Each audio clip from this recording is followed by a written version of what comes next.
It's a strange thing sometimes how it is fate works in the world of sport. Just look at Ishan Kishan, for instance. Everyone thought his India career was dead in the water after he got dropped from the BCCI central contract list due to apparently not giving enough attention to domestic cricket. But look at it now. 2 years after that dropping took place, he's back in the India side, and that too for a World Cup. Such is the power of sometimes being able to get things and the second chances that you get in the world of sport. It really is an interesting way of coming back. But Kishan did need a little bit of luck and circumstances going his way as well. And one of those was the fact that the Indian team were once looking out for a top order batter who just so happened to keep wickets. That is exactly one of the key reasons why it is that he was brought back. And that was revealed by none other than the chairman of selectors in AajTak. This is what he said.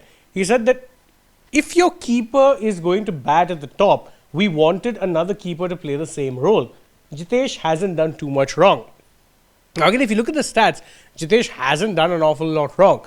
But if your backup opener in the absence of a Gill and with you going with Sanju Samson as well as Abhishek Sharma also needed to be a wicket keeper, then that eliminated Jitesh from the picture immediately, and it meant that you needed a top order wicketkeeper batter.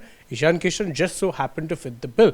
But it isn't due to the fact that he only fit the profile that he was brought back. It is worth remembering that he had a very, very good time in the recently concluded Syed Mushtaq Ali T20 Trophy, which is India's domestic competition for T20 cricket. He was the captain of Jharkhand and led Jharkhand to the title. But more than that, he also finished as the top run scorer, and some of his knocks were amazing to say the least. In fact, let's quickly take a look at what were the numbers he posted during this particular tournament. He played 10 games and batted in all 10 innings. Given that he was the opening batter, that makes perfect sense.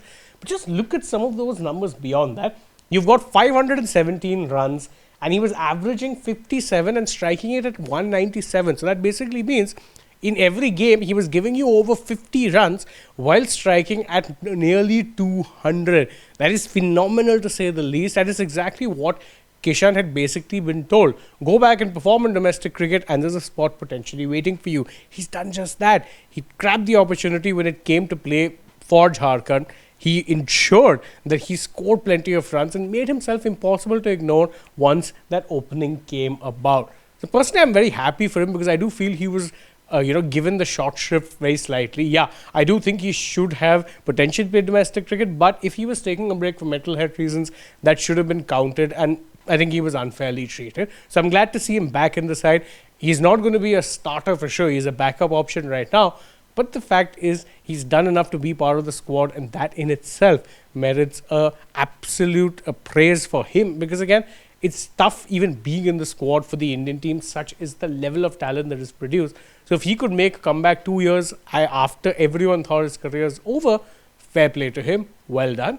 You can let us know in the comments below what your thoughts are on Ishan's comeback. And don't forget, as always, to like this video, share it with your friends, subscribe to the channel, tap that bell icon, follow us on social media. We're on Instagram, X and Facebook. And stay tuned for more such videos from the world of sport.